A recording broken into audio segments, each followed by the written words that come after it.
बिस्मिल्लाहिर्रहमानिर्रहीम जी अस्सलाम वालेकुम। आज का हमारा टॉपिक है फर्स्ट ईयर के 6th चैप्टर जिसका नाम फ्लूइड डायनेमिक्स है। उसका एक टॉपिक डिस्कस करेंगे जिसका नाम है वेंचुरी रिलेशंस। तो ये क्या है? ये बर्नौली इक्वेशन की एक एप्लीकेशन है। तो वेंचुरी रिलेशन से हमें पता होना चाहिए कि वेंचुरी मीटर हमारे पास क्या है। वेंचुरी मीटर हमारे पास एक ऐसा मीटर है, एक ऐसा आला है जब आपका फ्लूइड एक पाइप से बहता है, एक पाइप में से गुजरता है, मान लीजिए कि वो वाटर है, तो उसका क्या करता है, उसकी स्पीड मालूम करता है और जिस असूल पर ये काम करता है उसको वेंचुरी रिलेशंस कहते हैं। ठीक है, तो हमारे पास जी दो वेंचुरी मीटर है, एक हमारे पास ये वाला है, एक हमारे पास ये वाला है। तो पहले वाला जो हमारे पास है मीटर, उसमें 3 आपके बैरोमीटर अटैच है। ये आपके पास विदाउट बैरोमीटर है, इसके पास आपकी क्या है, 3 फ्लास्क अटैच है कह लें आप। ठीक है, तो हमने क्या करना है जी, हमने इनमें से फ्लूइड गुजारना है। जब आपका फ्लूइड गुजर जाएगा तो आपने इसकी स्पीड मालूम करनी है, इस वाले में भी तो इस वाले में भी। ठीक है, तो हमने स्पीड मालूम करनी है। तो ये हमारे पास ये एक पाइप है, उसका एरिया A1 है, वेलोसिटी V1 है, और ये हमारे पास एक बैरोमीटर लगा हुआ है जो प्रेशर को नोट करता है, वो हमारे पास P1 है। इसी तरह जब आपका वाटर एक नैरो पाइप से गुजरता है तो उसका एरिया A2 है, वेलोसिटी V2 है और प्रेशर उसका P2 है।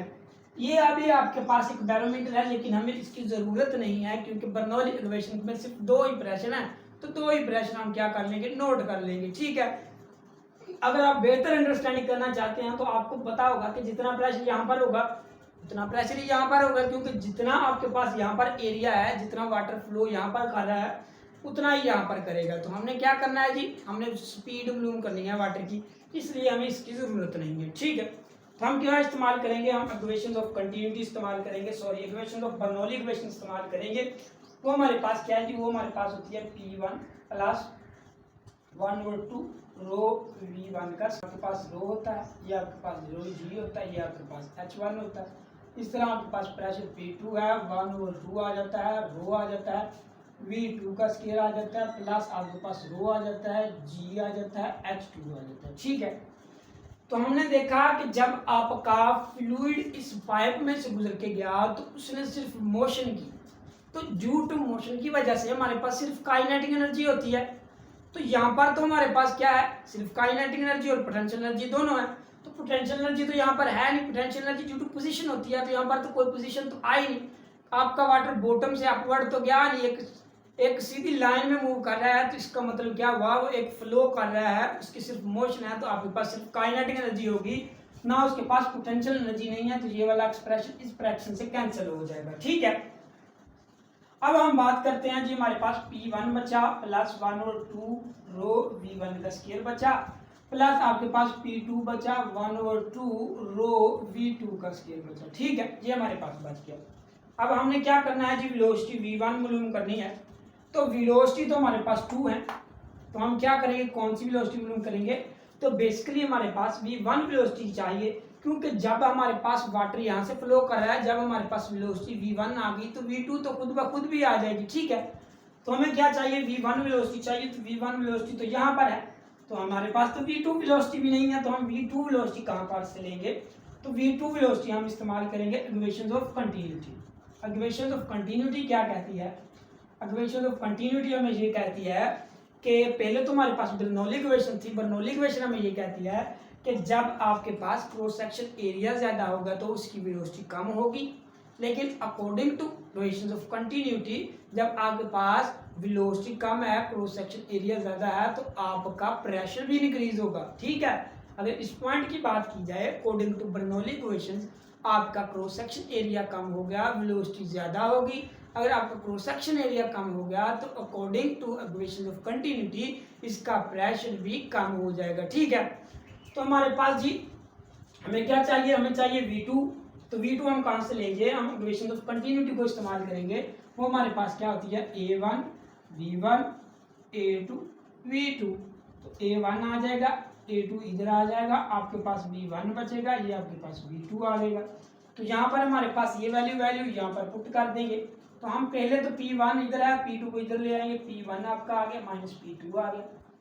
इस तरह हमारे पास 1/2 आ जाएगा, रो V2 का स्केयर आ जाएगा माइनस 1/2 रो V1 का स्केयर आ जाएगा। ठीक है, तो हमने देखा इसमें से कुछ कॉमन आ रहा है, वो कौन सा आ रहा है 1/2 रो कॉमन आ गया, आपके पास v2 स्क्वायर बचा, v1 स्क्वायर बचा, ये आपके पास p1 आ गया, p2 आ गया, 1/2 आ गया, रो आ गया, v2 आपके पास स्क्वायर है तो इसका मतलब इसका भी स्क्वायर हो जाएगा, आपके पास a1 का स्क्वायर आ गया, a2 का स्क्वायर आ गया, और आपके पास v1 का स्क्वायर यहाँ भी आ गया और v1 का स्क्वायर यहाँ भी आ गया।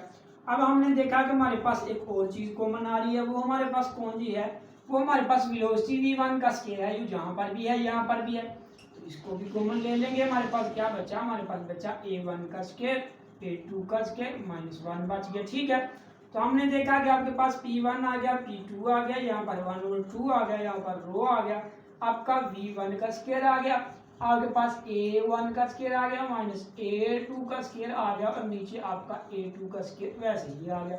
अब हमने क्या चाहिए, हमें तो चाहिए वेलोसिटी, तो वेलोसिटी तो यहाँ पर है, तो हम क्या करेंगे, जो इक्वेशन यहाँ पर मल्टीप्लाई हो रही है उसको डिवाइड कर देंगे, और जो डिवाइड हो रही है उसको मल्टीप्लाई कर देंगे, यानी हम इसको कुछ इस तरह लिखेंगे कि आपके पास p1 आ गया -p2 आ गया। ठीक है, तो हमने देखा 2 आपका इधर डिवाइड हो रहा है, इधर आके मल्टीप्लाई हो जाएगा। ठीक है, तो हमारे पास रो यहाँ पर मल्टीप्लाई हो रहा है तो इधर डिवाइड हो जाएगा, और हमारे पास a2 इधर क्या है, ये भी आपके पास डिवाइड हो रहा है तो इधर ही आपके पास मल्टीप्लाई हो जाएगा, और इधर आपके पास ये क्या हो रहा है, ये मल्टीप्लाई हो रहा है तो ये डिवाइड हो जाएगा। ठीक है, तुम्हारे पास v1 का स्क्वायर आ जाएगा। तो हमने क्या देखा कि आपके पास 2 आ गया, p1 आ गया -p2 आ गया, a2 का स्क्वायर आ गया, यहाँ पर g आ जाएगा, आपका a1 का स्क्वायर आ जाएगा -a2 का स्क्वायर आ जाएगा। सॉरी ये g नहीं है, ये हमारे पास रो है, ये हमारे पास क्या है, रो है। अब हमारे पास दोनों तरफ स्क्वायर लेंगे तो आपके पास इस तरह का कुछ रिलेशन बनेगा।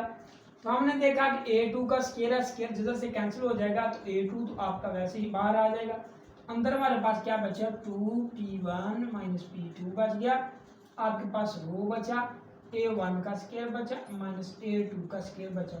तो ये जी हमारे पास रिलेशन आ गया। अगर आपको फ्लूइड की चाहिए वेलोसिटी तो इसमें तमाम वैल्यू पुट कर दें तो आपके पास क्या आ जाएगा, फ्लूइड की वैल्यू आ जाएगी। ठीक है, वेलोसिटी आ जाएगी। अब हमारे पास हाइट वाला केस है, तो यहाँ पर तो हमारे पास प्रेशर था, यहाँ पर हमारे पास हाइट है, तो हम हाइट से क्या कैलकुलेट करेंगे, तो ये भी हमने एक इक्वेशन पढ़ी हुई है, वो कौन सी इक्वेशन है, हमने छोटी क्लास में यानी 9th क्लास में पढ़ा था कि आपके पास क्या है, आपका P जो होता है वो आपके पास होता है रो जी एच होता है। अगर इसको P1 लिख दें तो आपके पास रो आ जाएगा, G आ जाएगा, H1 आ जाएगा, इस तरह आपके पास रो आ जाएगा, G आ जाएगा, रो आ जाएगा, आपके पास G आ जाएगा और H2 आ जाएगा। ठीक है, तो हमने क्या करना है जी, हमने ये वाली वैल्यू यहाँ पर, ये वाली वैल्यू यहाँ पर पुट करनी है, तो वो हम पुट करने लगे हैं।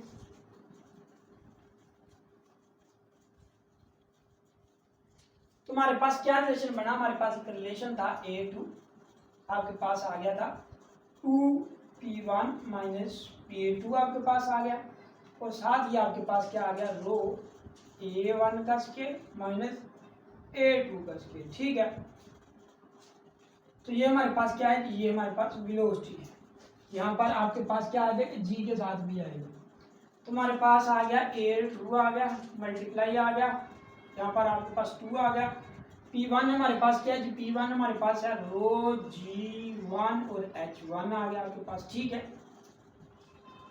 और G आपके पास वैसे रहेगा, -P2 आपके पास क्या है, ये आपके पास रो आ गया, G आ गया, H2 आ गया, नीचे आपके पास क्या है, ये रो है, A1 का स्क्वायर आ गया -A2 का स्क्वायर आ गया। अब हमारे पास कुछ कॉमन आ रहा है, क्या कॉमन आ रहा है, वो हमारे पास रो यहाँ से कॉमन आ रहा है और G आ रहा है, तो हमारे पास एक रो आ जाएगा, एक G आ जाएगा, तो अंदर हमारे पास H1 -H2 बचेगा, ये हमारे पास रो आ गया, A1 -A2 का स्क्वायर आ जाएगा। ठीक है, हमारे पास A2 आ गया, मल्टीप्लाई आपके पास ये रो इस रो से कैंसिल हो गया, ये आपके पास 2G आ गया, H1 आ गया -H2 आ गया, आपके पास A1 का स्क्वायर आ गया -A2 का स्क्वायर आ गया। ठीक है, तो हमने देखा कि ये हमारे पास क्या थी, इसकी H1 आई थी, ये हमारे पास +2 थी, ये आपके पास H2 थी।